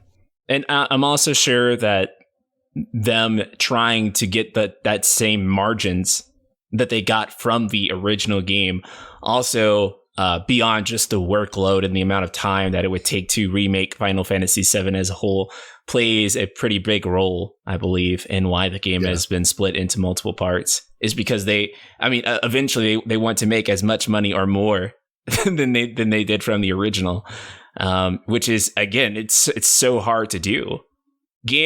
A game like Crash Bandicoot was made by like 9 people. Yeah. Think about how many millions of units that sold, and then nowadays, Final Fantasy VII Remake, we don't have an exact number of how many people worked on that, but we know that it's a AAA game size, so it had somewhere in the lines of at least 200 to 400 at max people working on it at some point. Yeah, what Riker's Beard brings up here too is something that we had talked about before going live, which is the the use of Unreal Engine rather than creating a new engine, and that being part of the reason why the development was so plagued on Final Fantasy XIII and Final Fantasy XV was them trying to pouring tons of money into the development of their own engine that they were using for Crystal. Was it Crystal Tools? Crystal Tools, yeah. Crystal Tools, and then Luminous. Huge pain in the butt and a huge waste of money in the long run that really hurt the development of those games too. So there's a lot of factors to consider.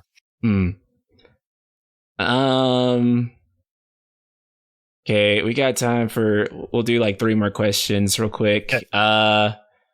Do you think Square cares more about critical or commercial success? I mean, every company has to care about commercial success. Of course, I think they care about critical success too. I don't think any company really wants to put out a subpar product. One kind of leads right into the other. I mean, critical success is going to lead to commercial success most of the time. There are some examples to the contrary. I was very sad to see Blade Runner 2049 have amazing critical success and no commercial success, though I guess it's kind of like the original Blade Runner itself. Well, I guess originally Blade Runner was kind of panned, but the point is there are some examples where critical success doesn't necessarily lead to commercial success, but in most cases, it's almost directly correlated. So if you have a huge brand with a lot of fans and it's badly rated, that's going to really hurt your sales. If it's really well rated, that means that people are going to feel comfortable to go out and spend the money. So one kind of leads to the other. I think they care ultimately about commercial success. That's the thing that they really want is money. But the critical success is an important step to that, right? Yeah. I just got some good questions here. What would Final Fantasy XVI have to do to make you truly fall in love with the franchise again? The biggest thing for me personally is to tell a good, well-written, complete story that touches on themes that I find relatable. I mean, I can tolerate pretty much anything else, but I feel like the biggest contention I've had with 13, 15, and 7R has been the way they've approached storytelling. Yeah. I would mostly agree with that. Yeah. Is a leap forward in storytelling. And storytelling is different than story concepts. I talked about this earlier with ideas versus execution. There is a talent for coming up with a cool idea, and then there's a talent for executing that idea. Yeah. And I think that all the Final Fantasy games, all of them, I don't think there's one example that have had bad, poor ideas storytelling wise.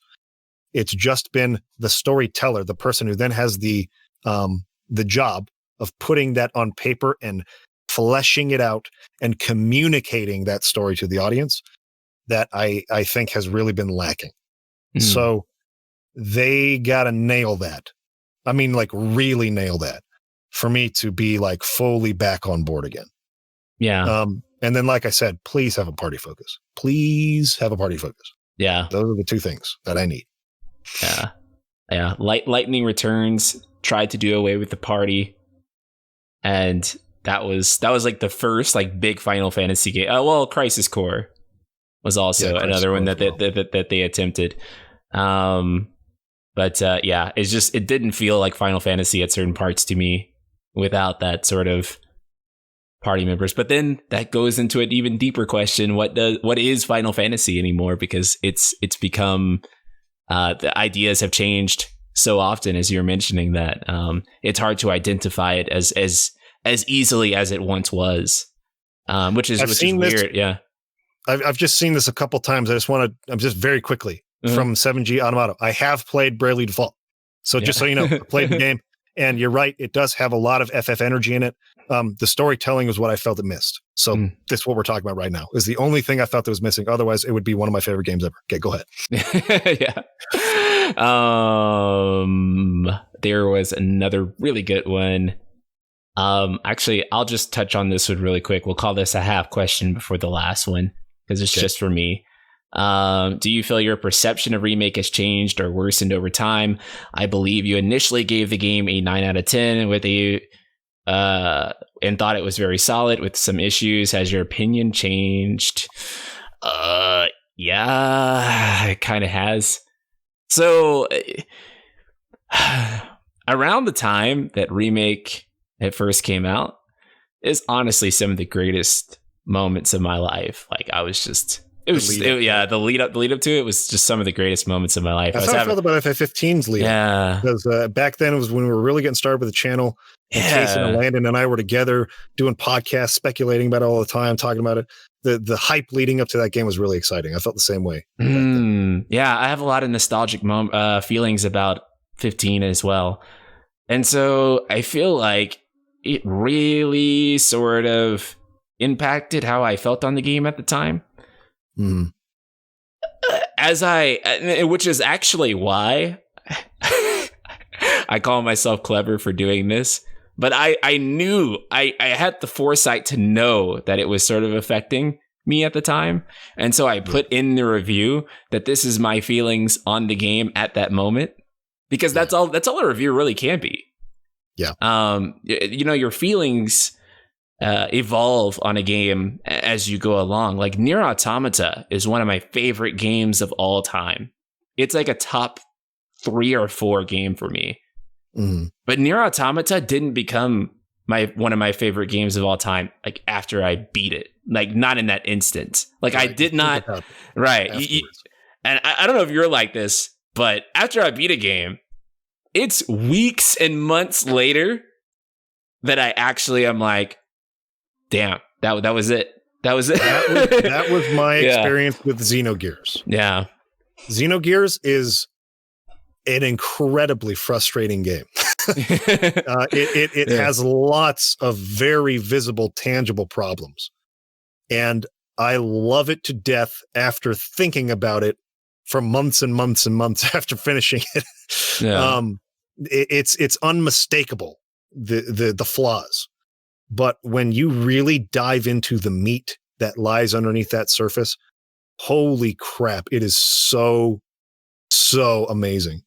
And Nier is kind of a similar thing where you take it as a surface level, and it's like it's kind of a weeby little platinum action game, whatever. But then you really dive into the philosophy. You dive into some of the stuff underneath that surface layer, and it's like, oh wow, there's actually some really interesting stuff going on here. And that was my experience with Xenogears. I had the same exact thing where it took months for me to actually fully appreciate it.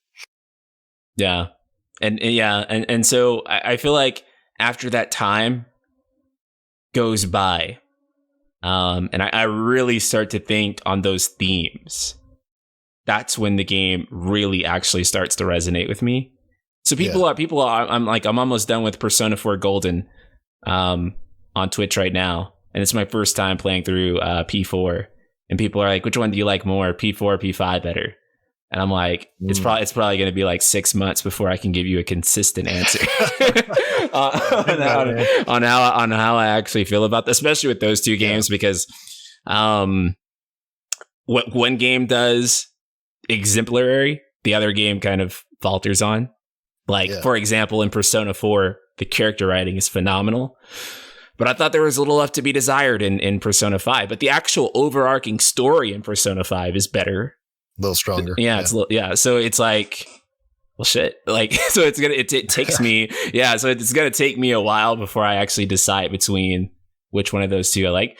So I guess to answer your question, as time has gone on and I sort of considered Remake's philosophy and what it's set down, because at first I thought my only contention was the ending. I thought that was it. I thought I loved everything else, and then it was just the ending.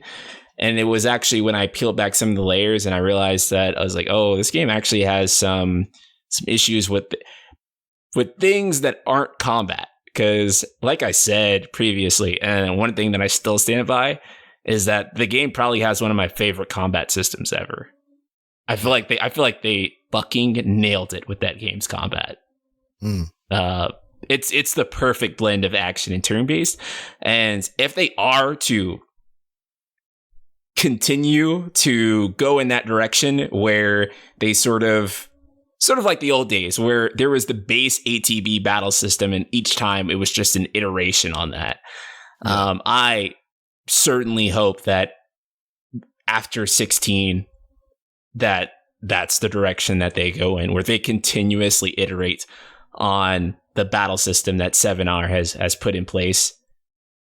My main problem with 7R in terms of where I critique it is a lot of the writing throughout.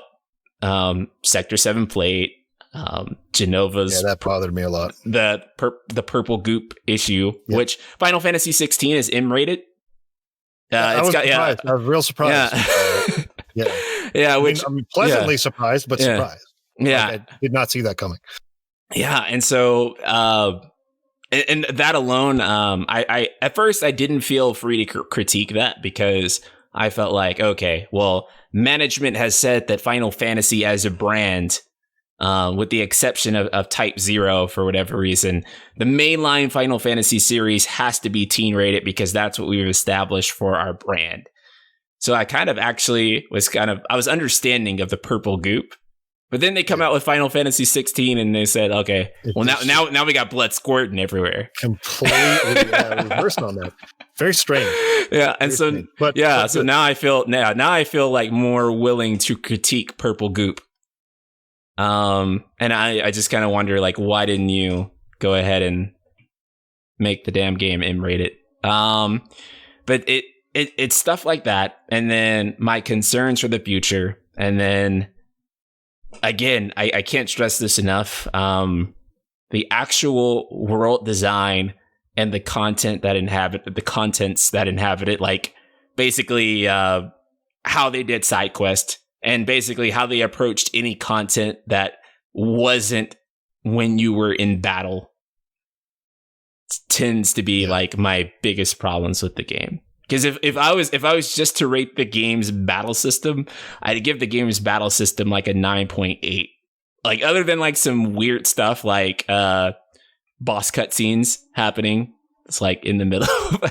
other than some stuff like that, like I feel like the game's like the core like combat, which was something that they needed to nail because 12, 13, 15 combat was a big critique with all those games.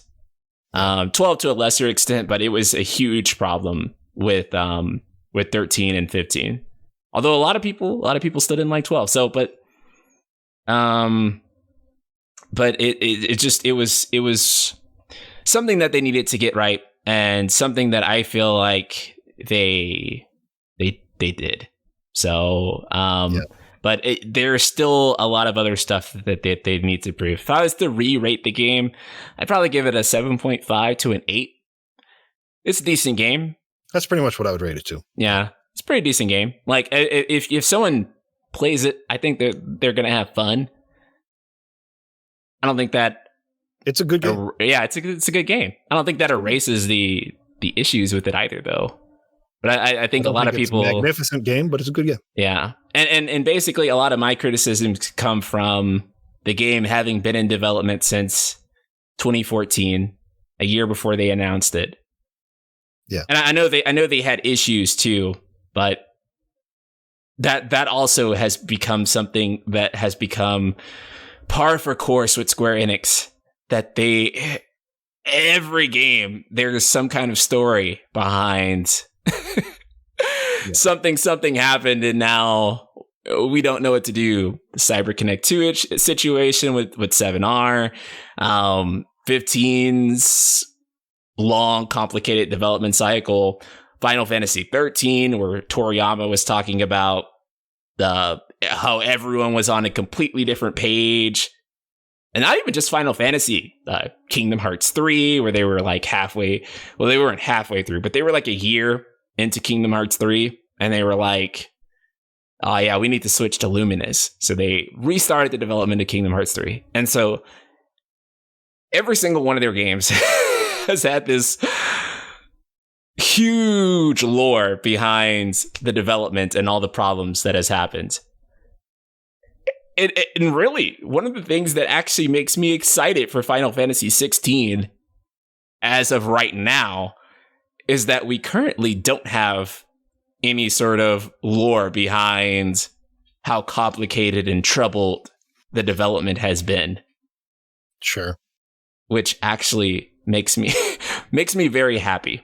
So, okay. One more question before we go, and then we're done here, folks. One thing I wanted to comment on, a conversation going on here with Check and Seven and some other people. Yeah, it's really not just about changing the color of the blood from red to purple. It's about the removal of what I think is the most impactful scene of the Midgar arc, and the replacement of that scene with a really, really long and kind of boring dungeon that got real tedious. I think it was the longest dungeon in the game. I could be wrong on that. But are we talking about Hojo's Lab? Yeah, that's definitely the longest dungeon in the game. I think it took me like 2.5-ish hours to get through it. And it was kind of, it was just real laborious process. I really didn't enjoy that dungeon at all. And the doing that in favor of one of my favorite scenes of the original game, which is getting captured, going into their little prison cells and waking up to the door being open and following that trail of blood all the way up to the top and being like, what on earth is going on? And having the new mystery of Sephiroth's alive. What's going on here? And seeing the sword in President Shinra's back, like that was just such a powerful moment. It was my favorite scene of the Midgar arc in the original. It was the scene I was most looking forward to seeing recreated. A lot of people, leading up to the hype and speculation of FF7R, talk, how are they going to handle the cross-dressing, right? They're all sitting there talking about that. It's like, for me, it's like, who cares? What about the Shinra building Trail of Blood? That's what I want to know how they're going to do, right? That was my thing. Yeah. And they just removed that. And replaced it with something that is, in my opinion, just far, far inferior in terms of like actual enjoyment goes. So that's really more of what it's about than, like, I wouldn't have been as upset if they left the scene the way it was, but they just changed it into purple splatters versus red ones. But the scene was still intact. Like, that wouldn't be as much of a big deal to me. It's the fact that the whole scene was removed that really hurt for me. And also that there were bodies along that trail too. Yeah. And there were claw marks on the wall. Yeah. Yeah. And so I think actually the color of the blood is somewhat arbitrary compared to the actual tone that they were setting there. Because, I mean, when you see the blood trail, some people say, because I always thought the blood trail was caused by the bodies that were laying there. But apparently the blood trail is caused by Genova. Yeah. Just being this massive freaking flesh, just like mutating and but the reason the scene worked though is because you didn't know that. Yeah. You don't know what's going on. And it creates this atmosphere of just like, holy crap. Yeah. What is going on? It just piques your interest. And this gigantic mystery is introduced right in the middle of what is like a kind of a peak moment of a low point for the party, being captured by Shinra, not being able to, accomplish what they had set out to accomplish there. And all of a sudden this new element just throws a huge wrench into everything and totally changes the whole direction of the story. It's just one of those moments where there's this huge pivot that introduces a new mystery that the whole game now becomes about, which is finding out what on earth is Sephiroth up to and what was Cloud's role in what happened at the Nibelheim incident 5 years ago. It's like that was the turning point of the story, and it just like opened it up in such a brilliant way. And this game, because of how it introduces Sephiroth very differently, there was no need to do that anymore. And so they totally changed the scene, and I just wasn't happy with that. So yeah, because I think a lot of people sort of harp on the purple goop. And I guess sometimes, like, even when I talk about it personally, I could sometimes not do my argument justice by simply saying purple goop, because that's the easy way to make. That's the really easy way to make the argument.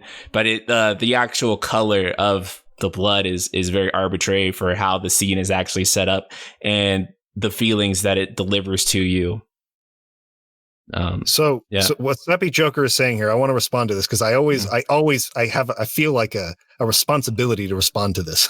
Yeah, go he on. says Katase claimed that Sephiroth wouldn't have any impact because everyone was aware of him. But never mind. He's saying, but I'd argue that his iconic status would make the build-up even more intense. So we're on the same. I didn't read your entire comment, but I'll respond to it anyways. I think that is the weakest defense of the change that they could have possibly made.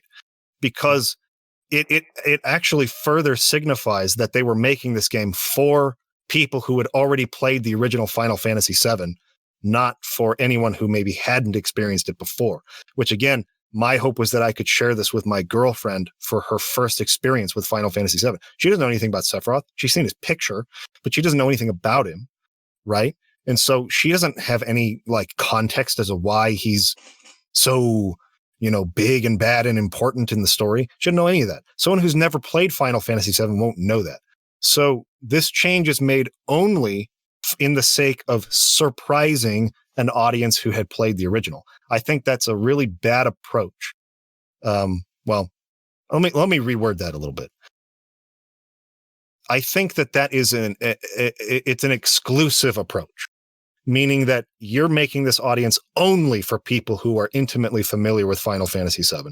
And a lot of those people were expecting a remake or a retelling of so you're already dividing, again, the percentage of your audience, like we were saying, that 70-25 or 70-30-ish sort of range of people who accept the ending versus don't. You're widening that gap by making that choice.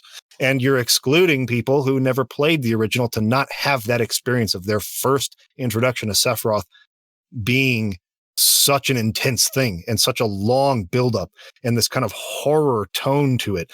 And I think it was a mistake. I honestly do. Obviously 70% of people who played the game disagree with me, and that's fine. Yeah. And I want people to actually know that, like, it's totally fine to disagree, This is art. There's no objective answer. So we're not telling you can't love the thing that you love.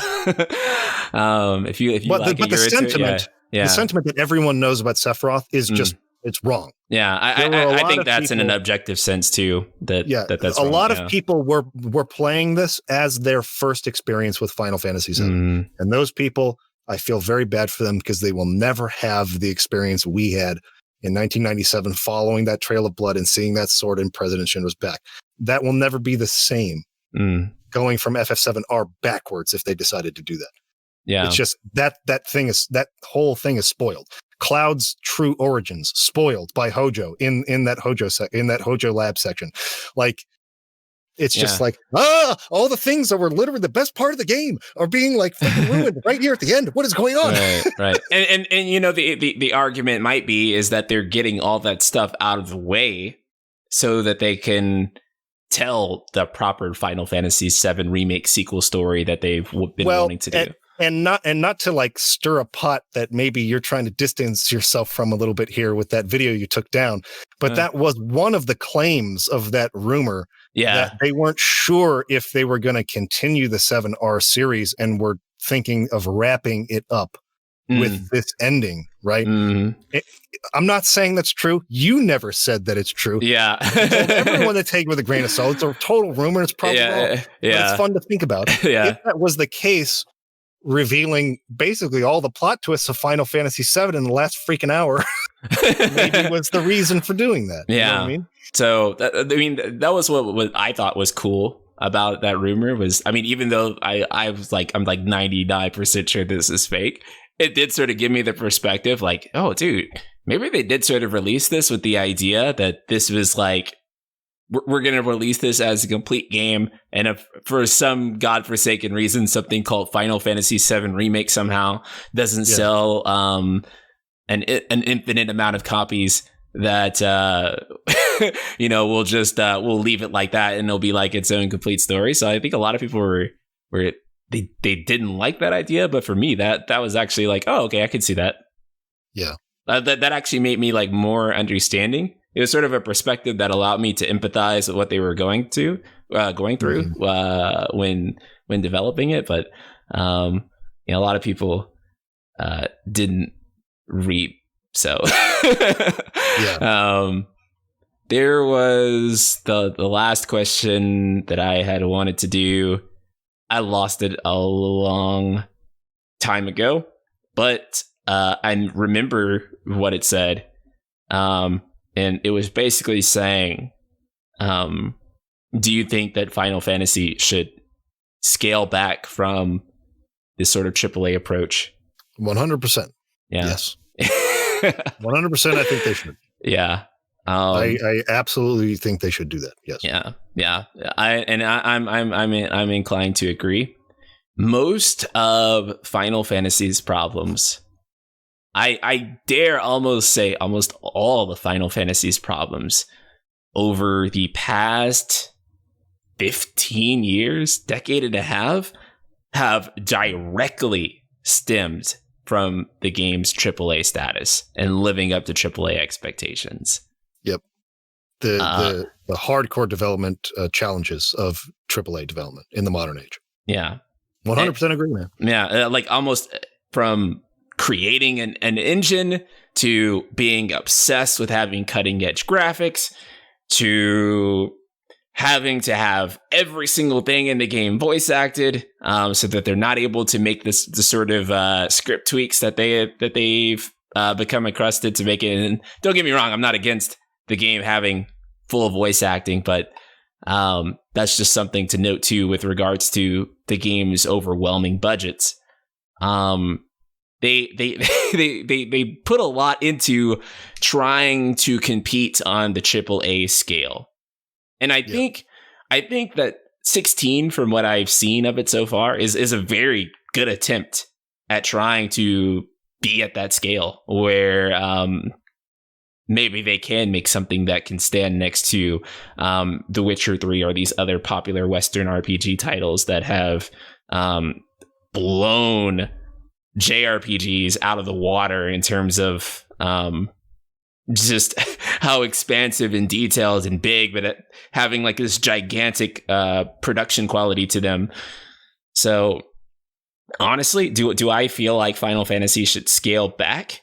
I don't think that it necessarily has to go back to the level of like Persona or Cold Steel or something like that. But I don't think that it necessarily needs the most cutting edge graphics. A proprietary engine doesn't have to compete in terms of production quality in the same sense that they've been doing, because that seems to be the source of all of these issues that they've had. Totally agree, man. Yeah. Scale it back a little bit. You can make a better game, and it'll be as acceptable as Persona is, I think. Yeah. Which by the way, Persona 5 Royal is a 120-hour game. Holy crap! It's a 120-hour game. I don't got time for that. Yeah, too old now. And then we're talking about Fire Emblem Three Houses, and again, oh gosh, didn't even finish it. I played 150 hours. Yeah. To go through all the routes, it's like ridiculous. Like even just going through like the Golden Deer route, I was like, man, I like turned off animations toward the end, and I like sped the combat speed like all the way up, and still pretty long game. Really long game. Yeah. Really long game. All right, you guys. I think that is going to be it for today. I want to thank you all for joining.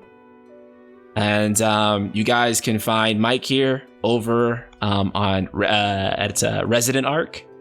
There will be a link in the description below for everyone who's watching this on YouTube. And if you want to participate in one of these streams live, be sure to head on over to twitch.tv/TheNightSkyPrince, and you can actually be a part of this little talk show thing that we've been doing.